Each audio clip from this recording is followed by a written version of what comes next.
하나님의 말씀은 출애굽기 18장 1절부터 27절까지의 말씀입니다. 다 함께 한 목소리로 합독하시겠습니다. 모세의 장인이며 미디안 제사장인 이드로가 하나님이 모세에게와 자기 백성 이스라엘에게 하신 일, 곧 여호와께서 이스라엘을 애굽에서 인도하여 내신 모든 일을 들으니라.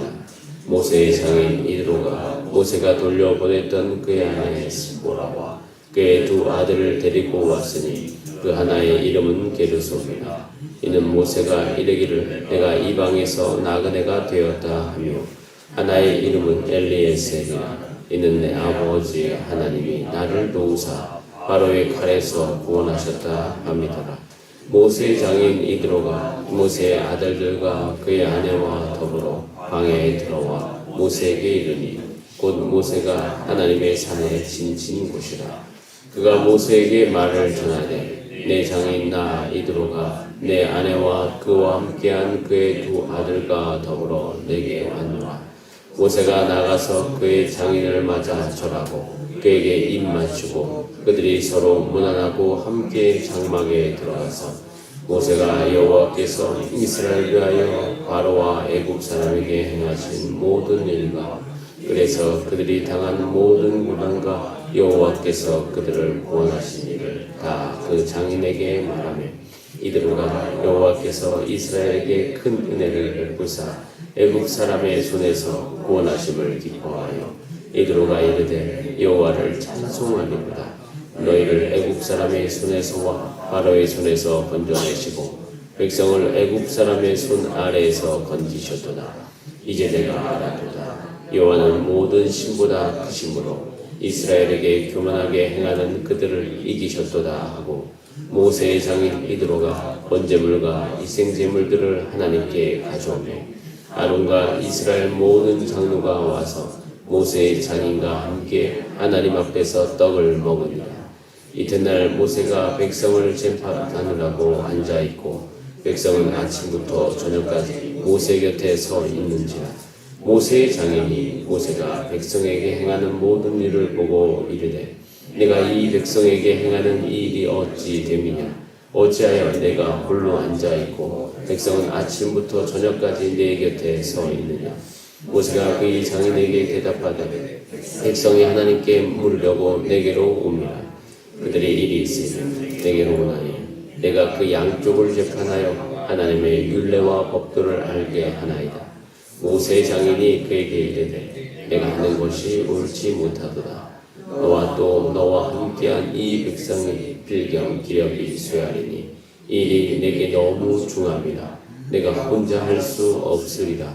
이제 내 말을 들으라. 내가 내게 방침을 가르치리니 하나님이 너와 함께 계실지로다.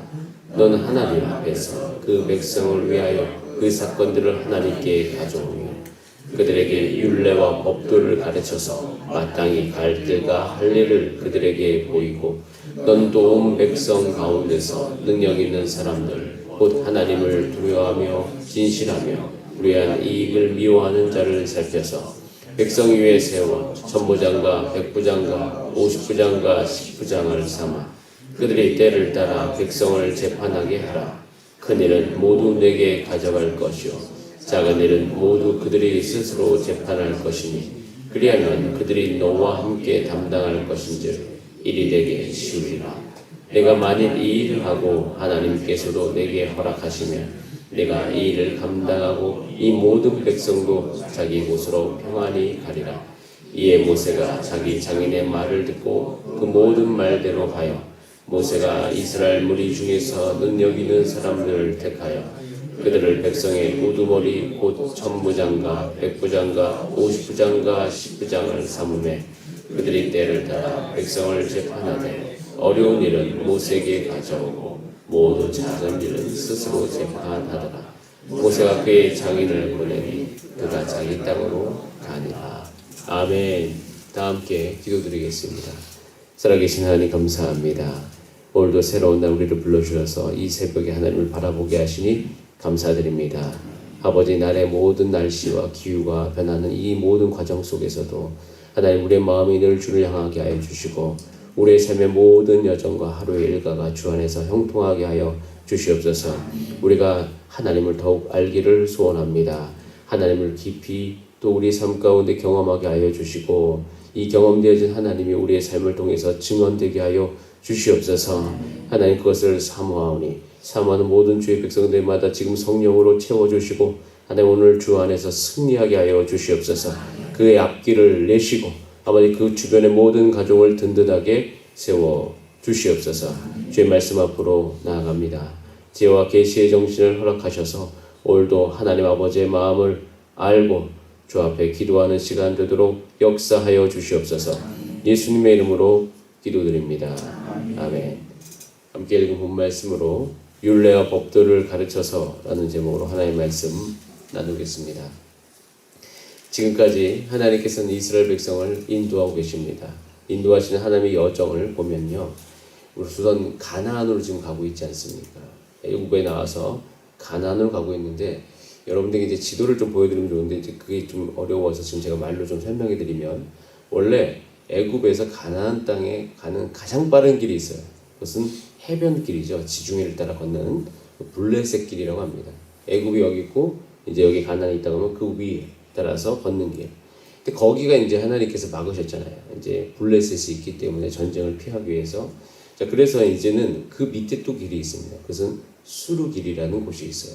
거기까지만 해도 홍해를 건너지 않아도 됩니다. 이제 거기서 이제 하나님께서 다시 또 밑으로 내리셔요. 계속 밑으로 광야 쪽으로 시내 반도 그 광야 쪽으로 하나님께서 인도하십니다. 인도하시는 방법은 구름기둥, 불기둥으로 인도하시죠. 그래서 결국에는 어디까지 내려오면은 이제는 홍해까지 내려오게 됩니다. 그래서 홍해를 건너게 되죠. 홍해를 건너게 되면 수르 강야가 있어요. 예, 우리가 수르 강야로 들어갔다는 것을 보게 됩니다. 근데 수르 강야에도요, 원래 가나안으로 가로질러 가는 하나의 길이 있어요. 그것은 세일산길이라는 곳이 있습니다. 근데 거기서 하나님께서 거기로 인도하시는 것이 아니라 더 홍해를 건넌 다음에 밑으로 내리시죠. 마라, 그 다음에 엘림, 그 다음에 신광야, 르비딤까지 이르게 됩니다. 결국에는 하나님께서 뭔가를 하나님의 계획 가운데 그들을 인도하고 계셔요. 그런데 이 모든 길을 한 가지로 우리는 정의 내릴 수 있습니다. 그것은 뭐냐면 새로운 길이라는 것이에요. 가나안, 애굽에서 가나안으로 갈 때 이렇게 가는 경우가 없습니다. 하나님께서 모든 상황 속에서 출애굽한 백성을 새로운 길로 인도하고 계셔요. 여러분, 왜 하나님께서 새로운 길로 이들을 인도하실까요? 두 가지 큰 목적이 있습니다. 첫 번째 목적은 하나님을 알게 하기 위함이에요. 두 번째 목적은 이들 가운데 율법과 규례를 가르치기 위함인 것이에요. 결국 이 목적은 이들의 모든 삶 가운데 하나님의 뜻대로 할 수 있도록, 하나님의 백성답게 살 수 있도록 인도하시는 그 목적이 그 모든 여정 안에 다 포함되어 있습니다.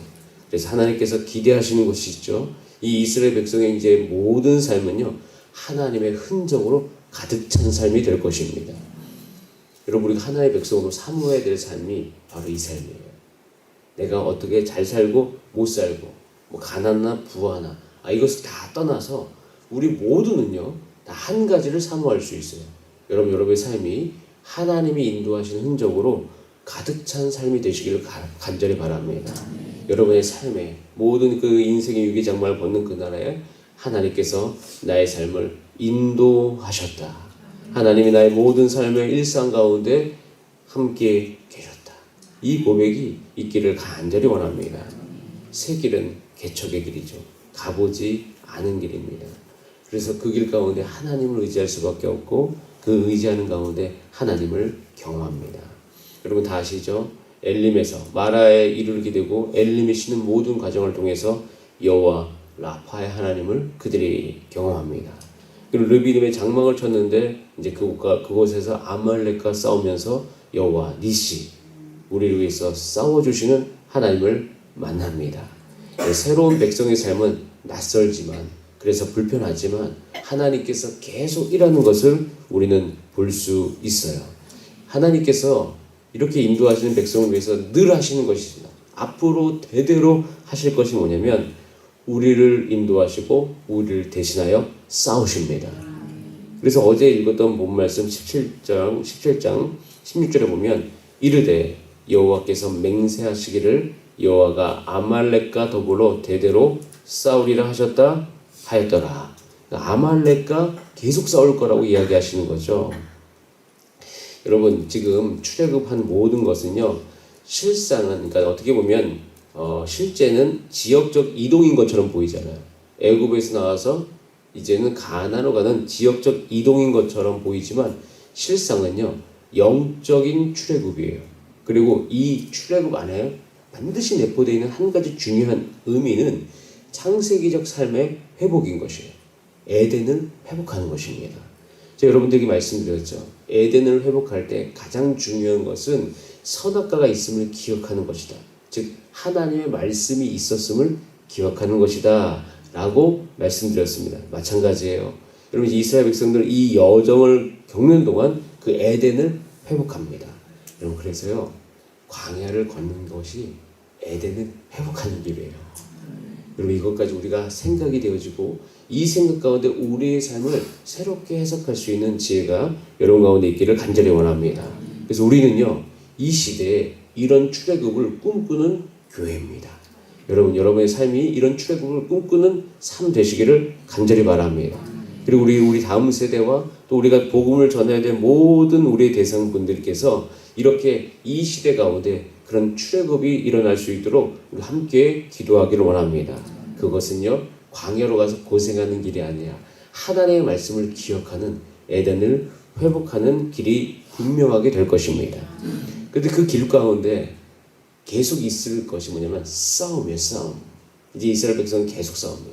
그러니까 괜히 어제 말씀드린 것 중에서 하나님께서 아말렉과 더불어 대대로 싸우겠다 하신 것은 굉장히 중요한 의미가 있습니다. 그것은 우리가 이 광야 길을 걷는 동안 우리가 예수님 믿고 살아가는 동안 우리가 육을 계속 입고 있지 않습니까? 육이 정말 다 벗어가지고 하나님을 만나고 천국 바로 하나님께 우리가 어떻게 영적으로 천국이 되는 것이 아니라 이 육을 이 죄된 육을 어떻게 보면 죄가 거하기 쉬운 육을 우리가 계속 입고 살아가는 모든 여정 가운데 하나님께서 우리의 이 영적 전쟁 가운데 함께 하시고 늘 함께 싸워주신다는 하나님의 뜻이 그 안에 있음을 발견합니다. 그래서 여러분 그 싸움을 여러분께서 오늘도 싸워가시는 하루 되시기를 간절히 바랍니다. 장황하게 요약만 했죠. 이유가 있습니다. 자 이제 제가 이것을 알고 계셔야 돼요. 알고 계신 다음에 이제 오늘 18장을 딱 들어가면요 가족이 찾아옵니다. 모세의 장인과 그 다음에 모세의 아내와 모세의 두 아들이 찾아오는 것을 보게 되어집니다. 그리고 찾아와서 이들이 고백하는 것이 뭐냐면 하나님께서 이스라엘을 애굽에서 인도하신 모든 일을 어떻게 듣습니다. 들은 일들이 일어나게 되어져요. 저는 이 대목에서 한 가지 분명히 볼 수 있는 것이 있습니다. 여러분 이 지점이 여러분 이때가 언제냐면요. 여러분 지금 이스라엘 백성이 언제 출애굽했죠? 6월절. 자, 그 다음에 이제 시내산에 이르게 됩니다. 내일 시내산에 이르는 그 과정 중에 있는 곳이에요. 자, 여러분 6월절 이후에 이제 50일 만에 오는 절기가 하나 있습니다. 혹시 아십니까? 오순절입니다. 오순절이 있어요. 그래서 여러분 6월절에 예수님이 돌아가시고 언제 성령이 강림하셨냐면 오순절날 성령이 강림하십니다. 예수님 돌아가신 이후에 50일 만에 성령이 임하는 것이에요. 50일 만에 모든 그 예수님의 제자들이 완전히 변화됩니다. 여러분 지금 이 이스라엘 백성들이 언제 출애굽하냐면 6월절에 출애굽합니다. 그리고 이제 오순절을 이제 거쳐가고 있고 곧 어디에 이르면 시내산에 이르러서 이제 거기서 계약을 맺어요. 거기서 한 11개월, 10개월 정도, 그러니까 거의 1년 정도를 시내산에서 머물게 되어져 있는데요. 그 모든 과정 속에서 이제 하나님께서 이 가족을 다시 모세 가운데 보내주신 것을 보면서 한 가지를 소망합니다. 여러분, 우리 안에 이 하나님의 이야기를 듣고 하나님께 함께 와서 한 공동체를 이루는 가족들이 우리의 삶 가운데 더욱더 많아지게 되기를 소원합니다. 오순절날 교회가 대동됩니다. 오순절날 베드로가 복음을 전파했을 때 거기에 새로운 가족이 생긴 것이에요. 여러분, 하나님께서는요, 우리가 출애굽을 읽을 때 단순히 우리만 잘 살기 위함이 아니라 하나님께서 이 땅 안에서 공동체를 만들어 가시는 것을 기억하시길 바랍니다. 하나님께서 우리의 삶 가운데, 우리 교회 가운데 저는 그 일을 행하고 계심을 신뢰합니다. 그 일을 하나님께서 이루실 것에 대해서 기대합니다. 저는 이런 기대가 있는 것 가운데, 이 모든 것 가운데 우리 가운데 필요한 것이 뭐냐면 20절 말씀이에요. 자, 우리 같이 20절 말씀 한번 읽어보도록 하겠습니다. 시작. 그들에게 율례와 법도를 가르쳐서 마땅히 갈 길과 할 일을 그들에게 보이고. 하나님께서는 이스라엘 백성들 가운데 인도하실 때 새 백성, 새로운 공동체, 그리고 그 공동체 가운데 하나님께서 온전케 하시기 위해서 무슨 일을 행하시냐면 율례와 법도를 가르치는 그때를 하나님께서 허락하십니다. 그래서 이제부터 율례와 법도를 가르치기 시작해요. 그리고 이스라엘 백성이 거기에서 하나님의 말씀을 배우게 되고, 여기 시내산 계약에 이르러서 그들이 하나님의 십계명을 받게 되었죠. 그것을 통하여서 결국 이들이 하나님의 말씀을 기억하는 습관이 그들의 인생 가운데, 그들의 모든 삶 속에 생기게 되어지고, 이제는 이스라엘 백성이 하나님의 백성으로 더욱더 든든히 서가는 것을 우리는 볼 수가 있습니다. 여러분, 이 과정이요, 제가 장황하게 설명해 드렸는데 이 과정이 여러분의 그 머릿속에 그림으로 그려지는 은혜가 있기를 간절히 바랍니다. 그리고 여러분이 이 그림을 우리가 지금 이 시대 가운데 볼 수 있도록 기도하시길 바랍니다. 하나님이 기도하실 때 그것을 우리로 하여금 보게 하실 것입니다. 여러분이 행하신 그 모든 일을 듣고 하나님께서 사람들을 이곳 가운데 불러주시고 그 사람들을 우리의 가족 되게 하실 것이고, 그들 가운데 율례와 법도를 가르치게 하실 것이고, 그들이 하나님의 백성의 삶으로서 에덴이 회복되는 그런 삶 될 것을 신뢰합니다. 그래서 여러분, 이것을 기도하시고 이 기도가 이 새벽마다 우리 교회 가운데 쌓여가게 되기를 간절히 바랍니다. 그때 하나님께서 하나님의 일들을 우리의 삶을 통해서 행하여 주실 줄 믿습니다. 여러분 삶이 오늘로 주 안에 승리하게 되기를 간절히 바라고, 또 어떤 공동체적인 삶을 이야기하다 보면 개인적 기도에 대해서 조금 소홀해질 수 있는데, 여러분, 이 모든 공동체의 형통함은 개인의 승리와 연결되어 있으니 여러분 삶 가운데 먼저 그의 나라와 의를 구한 여러분 삶 가운데 하나님께서 이 모든 것을 공급하여 주실 것입니다. 그 복이, 그 경험이, 그 기쁨이 여러분의 오늘 하루 삶 가운데 있기를 간절히 바랍니다. 우리 다 함께 기도하시겠습니다. 이 시간 기도할 때 모세의 아들의 이름이 첫째는 이방에서 계기되었다. 둘째는 바로의 칼에서 구원하셨다. 이방에서 계기되었지만 하나님께서 그를 온전히 구원하십니다. 여러분, 마찬가지로 우리 삶 가운데 하나님의 일이, 역사가 이루어질 줄 믿습니다. 그 일들이 우리 가운데 있을 수 있도록 우리 주여 한번 부르신 다음에 합심으로 기도하시겠습니다. 주여, 사랑과